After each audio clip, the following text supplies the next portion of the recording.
Good morning, students, and let us continue with the next sense which we are left with. So that today's topic will be on the sensation of the smell or olfaction.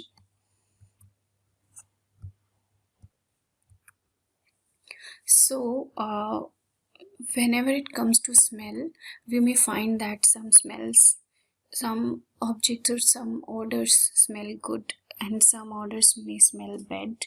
Like so, smell is one of the important sensation which our sense organs have, and this is related with the organ nose, such as hearing is related with the ear, and vision is related with the eyes.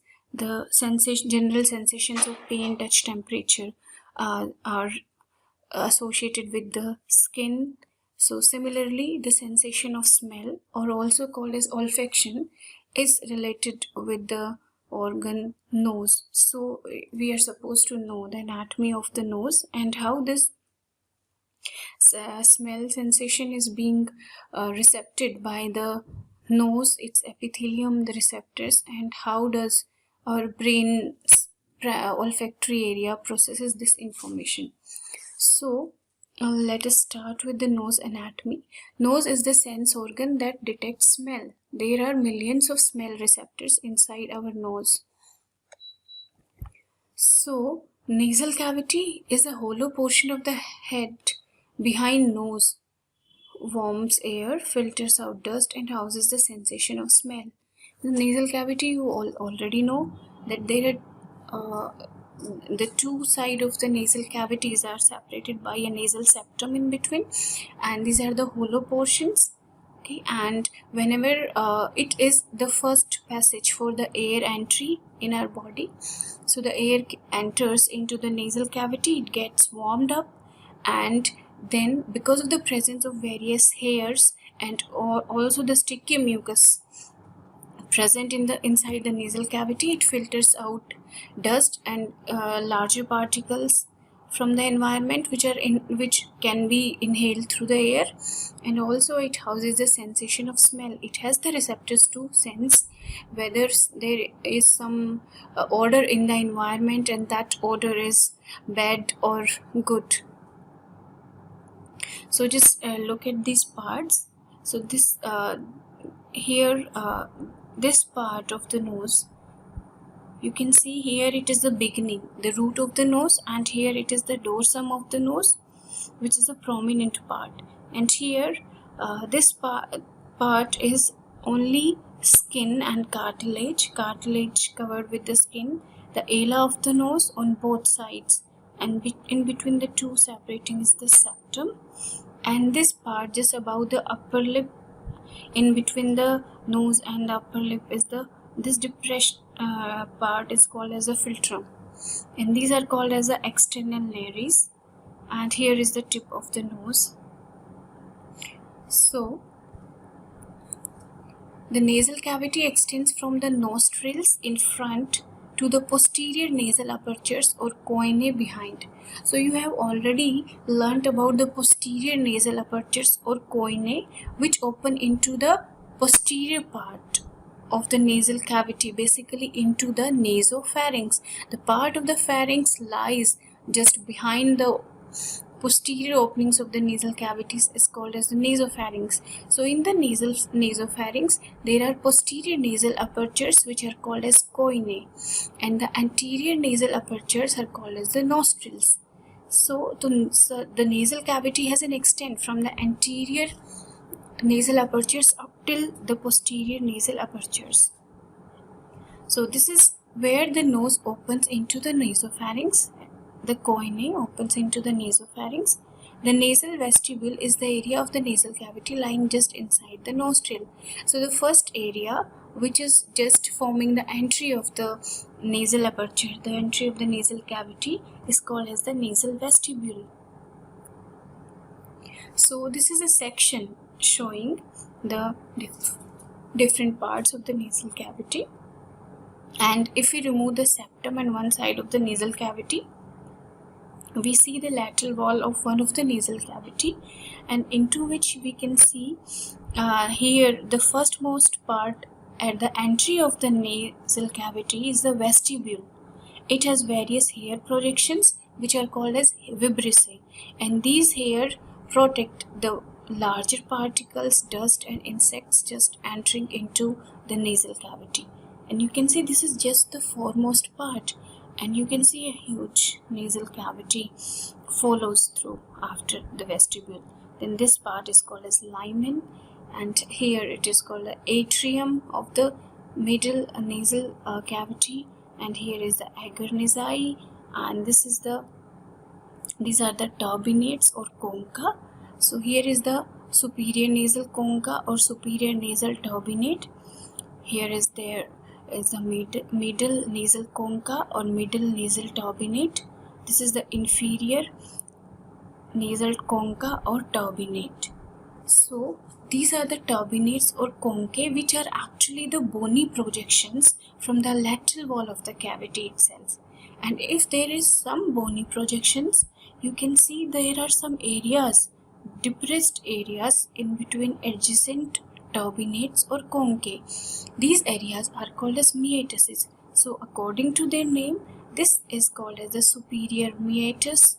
Here it is called as the middle meatus, and inferior to the inferior nasal concha is called as the inferior meatus. So there are these three meatuses and three turbinates, superior, middle and inferior turbinates. So that is how the lateral wall of the nasal cavity does have, and these are the anterior most part of the nasal cavity. So whenever you look into the mirror, you can just see the vestibular part of your nasal cavity, and without the help of the thudicum nasal speculum, you are not able to see much. You may see some most anterior edge of the inferior turbinate only, but you are not able to see in mirror directly like that. You can see with the help of the nasal speculum only, and an ENT specialist can see all these things. He is having all these instruments to look inside your nasal cavity, look for the inflammation of the turbinates and also the openings of various sinuses, paranasal sinuses, which are present inside the meatuses. They can be seen, and so the ENT specialist can visualize these things. So coming on to the nasal septum is divided into right and left halves by the nasal septum. The septum is made up of the septal cartilage, the vertical plate of the ethmoid and the vomer. That means the septum is made up of bony as well as cartilaginous part. The most anterior part of the septum is a slight firm and flexible, resilient, that is the septal cartilage, while the bony contribution is from the vertical plate of the ethmoid and the vomer bones. So this is the bony structure, bony architecture of the nasal septum. So that means the mucous membrane which covers this bone and cartilage has been removed, and we can see various bones. So basically the nasal cavity, its walls are lined and formed. Walls are formed by bones and cartilage, and that is being lined by the epithelium of the nasal cavity. So if we remove the epithelium, we can see underlying cartilage and the bones. So these are the structures which contribute in the formation of the bones. So this is a part perpendicular plate of the palatine bone, and here is the cribriform plate of the ethmoid bone, and here it is the vomer bone, and this part is the septal cartilage, and here is the greater alar cartilage. So these are the parts of the nasal septum contributed by various bones. And now coming on to the walls of the nasal cavity. So till now you must have understood that there are right and left nasal halves, the nasal cavities, and these two halves are being divided by presence of a septum, the nasal septum, which is contributed by the nasal cartilage and various bones.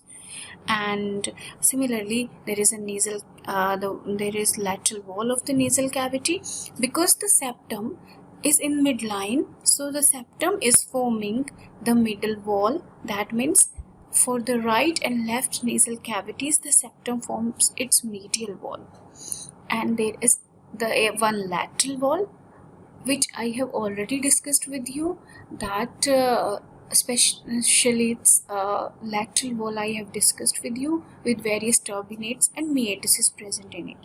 So each half of the nasal cavity has a floor, has a roof and a lateral wall, and a medial wall or septal wall. So the medial wall is formed by the nasal septum, the lateral wall which I have already shown you, and now it comes to the floor and a roof. So in the middle part, a roof is formed by the cribriform plate of the ethmoid, as I have shown in the previous diagram, and located beneath the anterior cranial fossa. So roof is being in the middle part specifically is formed by the cribriform plate of the ethmoid. It is through this cribriform plate of the ethmoid that it has many holes. Cribriform means it is sieve-like in appearance. It has many holes, perforated appearance, and through these perforated holes, various olfactory nerves pass from the nasal cavity into the forebrain, into the frontal lobe of the brain itself, which carries a sensation of smell. So the cribriform plate is being formed by nature for a specific purpose, so that the small olfactory nerve fibers can reach directly up to the frontal lobe of the brain from the nasal cavity, just enters into the forebrain. And the lateral wall has three projections of the bone called superior, middle and inferior nasal conchae or turbinates, which increases the surface area of the lateral wall, and the space below each concha is called as a meatus. And the floor of the nasal cavity is being formed by the palate, the hard palate, which separates the oral cavity from the nasal cavity. So the floor is being formed by the palatine bones of the hard palate, and they act as a barrier and a separation for the oral cavity from the nasal cavity. So you can just have a look. Again, you can just have a look. This is the diagram of the lateral wall of the nasal cavity. This is the superior nasal concha. This is the middle nasal concha, the inferior nasal concha, and these are the areas of the meatuses formed by the frontal process of maxilla, the lacrimal bone, and the palatine bone. Okay, so and you can see this is the horizontal plate of the palatine bone here, and this is the palatine process of the maxilla.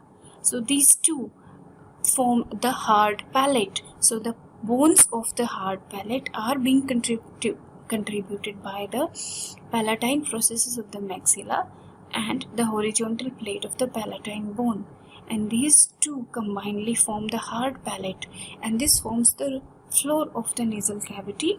It separates the nasal cavity above from the oral cavity below. Now supply. The olfactory nerves from the olfactory mucous membrane ascend through the cribriform plate of the ethmoid bone to the olfactory bulbs. The nerves of the ordinary sensation are branches of the ophthalmic division and the maxillary division of the trigeminal nerve. That means, as whole of the skin of our face is having the ordinary sensations carried via the branches of the trigeminal nerve. The trigeminal nerve has three divisions: ophthalmic, maxillary and mandibular divisions. All three divisions carry the ordinary sensations like sensations of touch, temperature, pain. So similarly for the cornea and also for the nasal cavity, these are being carried by the ophthalmic division and the maxillary division of the trigeminal nerve.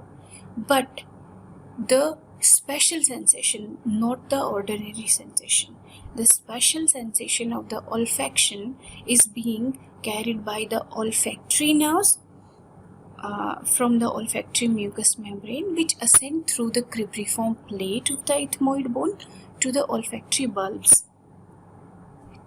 So if you just look at the upper part, it is the location of the cribriform plate of the ethmoid bone. It has many holes through which you can see various nerve endings. Now fibers are being passed through. So this is the area in the middle part of the nasal cavity in the roof, which is adjacent to the cribriform plate. This part of the mucous membrane is modified or is specialized in its part because it has specialized olfactory cell receptors present over here, and these are the nerve endings which are passing through these through these holes in the cribriform plate, and they get into this expanded structure which is called as olfactory bulb. So olfactory bulb is the relay station for these receptor cells, and it gets the information, and from the olfactory cells second order neurons are being traveled via the olfactory tract, and then it divides into olfactory striae to reach the olfactory areas in the brain. So in the brain we do have all the processing areas for different sensations and different sensory and motor information. So this is special sensory information, the olfaction sense, and this has a specific area, the olfactory areas in our brain, and the olfactory stria take this information up till the olfactory areas in the brain. So that is how the processing of the sensing of the odor from a food, from a flower takes place, and these nerve fibers reach via the cribriform plate up till the olfactory bulb, and then the olfactory tract, and then to the olfactory striae, and then to the olfactory areas in our brain. Blood supply of the nasal cavity. The arterial supply to the nasal cavity from the branches of the maxillary artery, which is one of the terminal branch of the external carotid artery. The most important branch is the sphenopalatine artery, and venous drainage through the maxillary vein itself. So you must have seen that in the neck region there is external carotid artery and internal carotid artery. The internal carotid artery is concerned with the supply of the brain, and external carotid artery is concerned with the supply of the head and neck region. So for the nose also, the branches of the external carotid artery, one of the branches maxillary artery, and through its different branches the nasal cavity gets its arterial supply. So you can see that this is the external carotid artery, and on its way it gives and terminates by dividing into superficial temporal artery and the maxillary artery, and maxillary artery gives various branches, and one of the branches sphenopalatine artery, posterior lateral nasal artery, posterior superior alveolar artery, and descending palatine. So these sphenopalatine artery and posterior lateral nasal artery, which gives the septal branches as well as wall branches, so they all form a network over here. Especially in the area of the vestibule, there is a huge network of various arteries anastomosing over this part. That is why this is one of the most common site for epistaxis. Epistaxis means nasal bleed.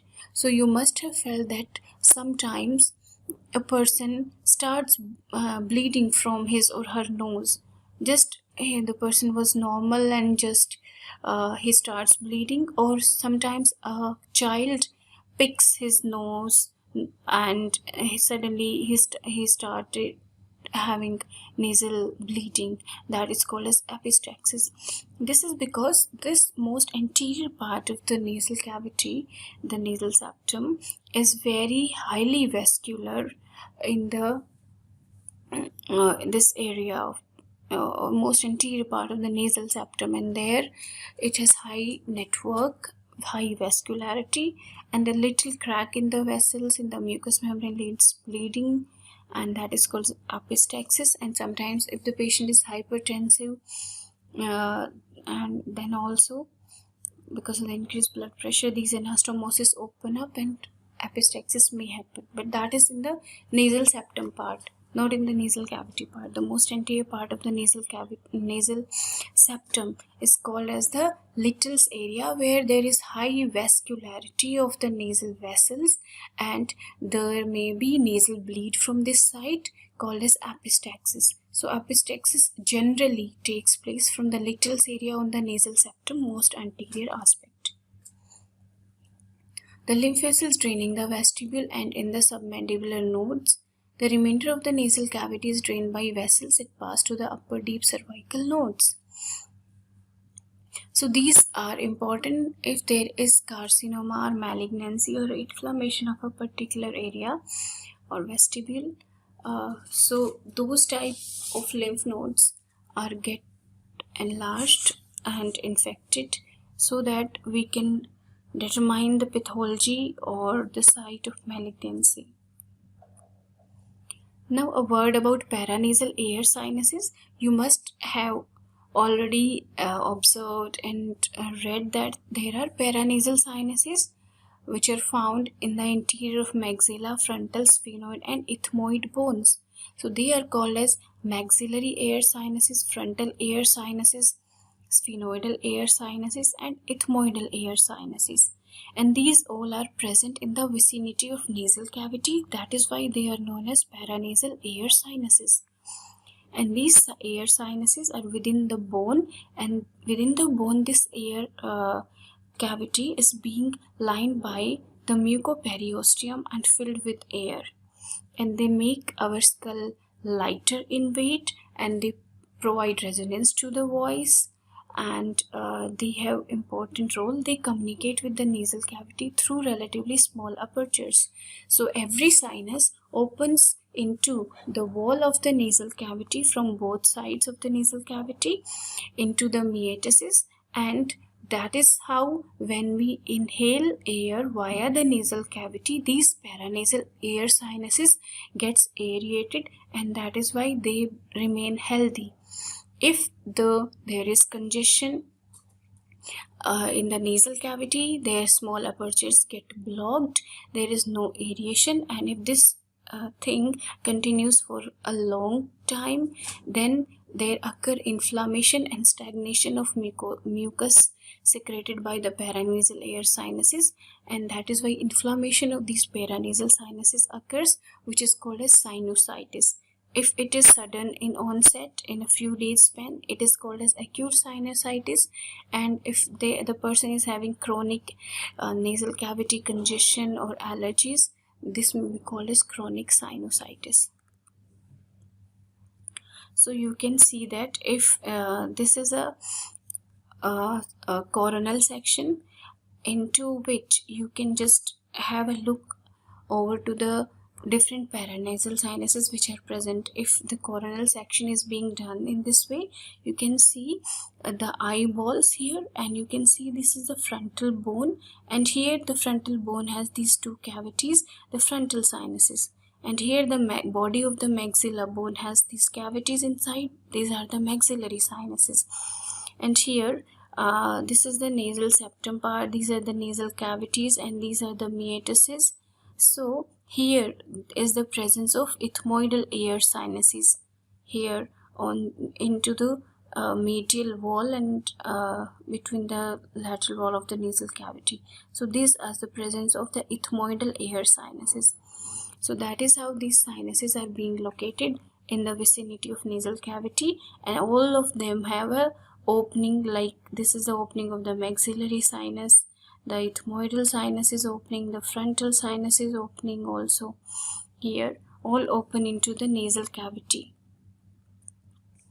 So function of paranasal sinuses include that they act as resonators to the voice, and you must have observed that during the cold and congestion of nasal cavity you have a change in your voice quality because of no resonance provided by the paranasal sinuses.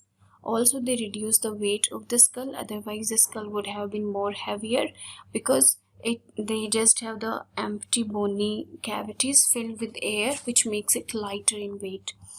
And when the apertures of the sinuses are blocked, they become filled with fluid or some mucus collected inside the sinuses, then the quality of the voice is markedly changed and there is dull headache and the patient feel heaviness in head and not very healthy and active. So this is called as the sinusitis. So there may be tenderness at the points of the sinuses also. So now just a few slides about the sensation of smell itself. Smell is one of the chemical senses, and the sense of smell is called as olfaction, and the molecules we perceive with smell are called as odorants. Like they have a different odor. Those molecules are generally light and volatile, which are easy to evaporate chemicals that float through the air into our nose. So these odorants are molecules which are just mixed with the air, and when we inhale the air, we can feel that some molecules in the air are being sensed by our sensory olfactory cells, and that is how we detect that there is some odor in the environment. It might be good or bad. So the olfactory epithelium is only an area of the nasal cavity with olfactory receptors. It is 5 centimeters square. As I have already told you that olfactory epithelium is only a specialized area in the epithelium of the nasal cavity, in the roof, in the middle part, just adjacent to the cribriform plate. Only that part of the nasal cavity is specialized to form into the olfactory epithelium. Rest of the epithelium of the nasal cavity is different from this. So in the roof of each nostril there is a region called as nasal mucosa. The region contains the olfactory epithelium covered by the mucus. So you can just have that this is the nasal passage and these are the turbinates. Air is being passed is inhaled in through the nose, and when the air comes in contact with this area which is adjacent to the cribriform plate, at this area the olfactory receptor cells smell the odorants which are present in the inhaled air, and that is how we sense the smell.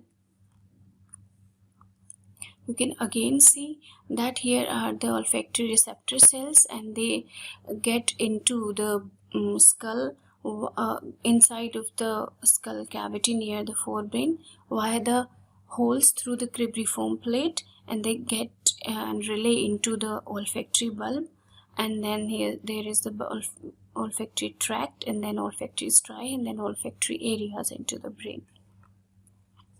So the nasal epithelium contain the receptor cells, which are almost 10 billion in humans, and at their end they possess a terminal enlargement, a knob, which has various hair-like projections, each having approximately 20 olfactory cilia. So you can just see that these are the olfactory neurons, their bodies, and they are their dendrites, and each dendrite have a dilated ending which is called as the knob, and each have 8 to 20 hair-like projections called as the cilia.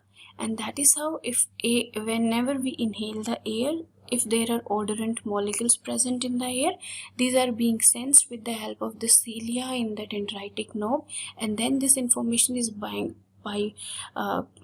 passed through the axon of this receptor cell to via the cribriform plate to the olfactory bulb, then to the olfactory tract, then to the olfactory stria, and to the olfactory area in the brain.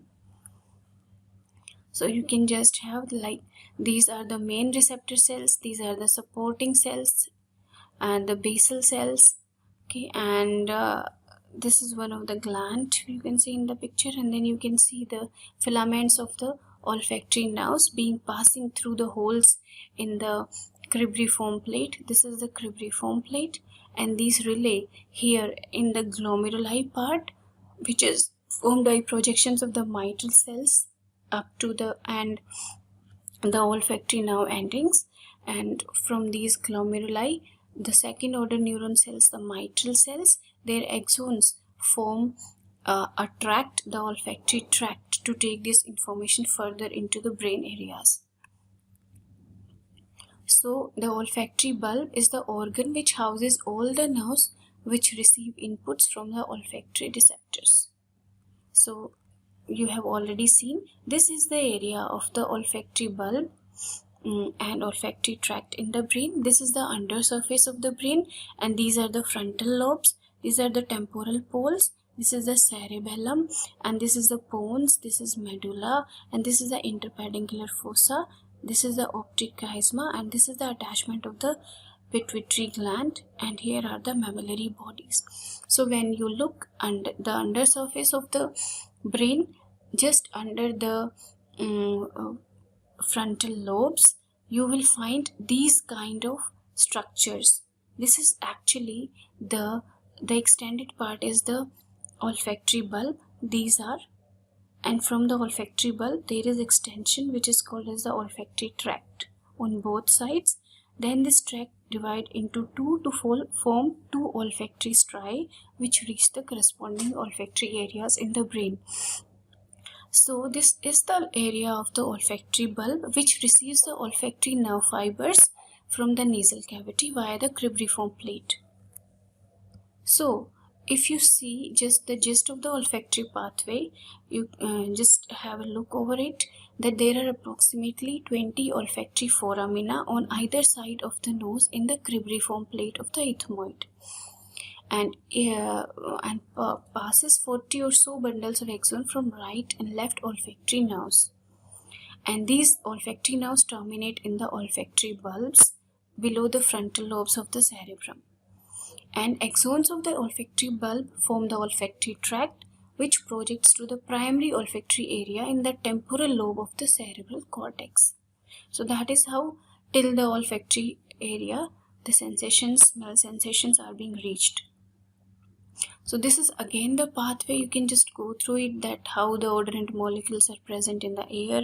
Here they are being received with these cilia or the olfactory sensory neurons, then they pass through the cribriform plate, reach into the glomerulus of the olfactory bulb, and via the axons of the mitral cells, they via the olfactory tract they reach to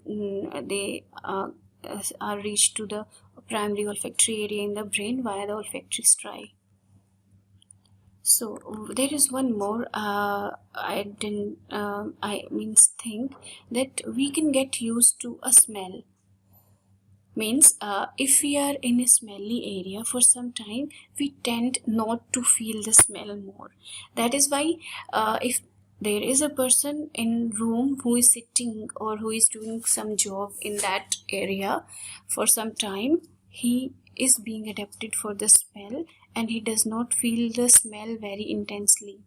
But a new person enters that room, that smelly area, then he will feel a intense smell, odor over there. But if that person also stays for some time, he will feel less smell and eventually no smell. So these are because when we smell something for some time, the smell receptors stop sending messages to the brain because there occur a saturation threshold point.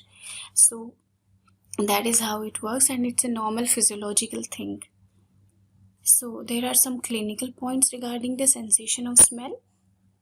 There is an entity called as anosmia, that means inability to smell. Some people's because of some reason, like they might have recurrent attacks of allergies, recurrent inflammatory processes in the nasal cavity, or damage to the olfactory receptors. Their olfactory receptors might not well work, might not function, or are being damaged, so they are not able to feel the smell, and this is the inability to smell called as anosmia. There is one term, dysosmia, means things smell different than they sound. Like if we smell an odor and we find that the smell is good, the other person who is having dysosmia, means altered functionality of the olfactory cells, they smell that odor very differently and may say it's very bad odor, they might say, which we might like. Okay. And there is hyperosmia, means an abnormally acute sensation of smell. If suppose there is some smell, some odor in an area, but some persons, they have an intolerability to that smell and they find this smell is very intense smell, whether rest of the other people might not feel it that intense, and they may stay there like that. So they have an excessive, abnormal, acute sensation, intense sensation of smell. That is called as hyperosmia. And hypoosmia means decreased ability to smell. Anosmia means complete inability, but hypoosmia means decreased ability to smell. And this varies. Some people might smell things very well from a very much distance, but some people might not feel that smell, so they might be hypoosmic about it. And one entity known as parosmia means things smell worse than they sound. Means if there is some bad odor, we think that it's okay, it's a bad odor, but some people find it very, very intolerable. Smell worse than they should be. So that is inappropriate. If inappropriately worse than the smell should sound, so that is called as parosmia. So these are the clinical things regarding the sensation. So just go through it and prepare and keep reading.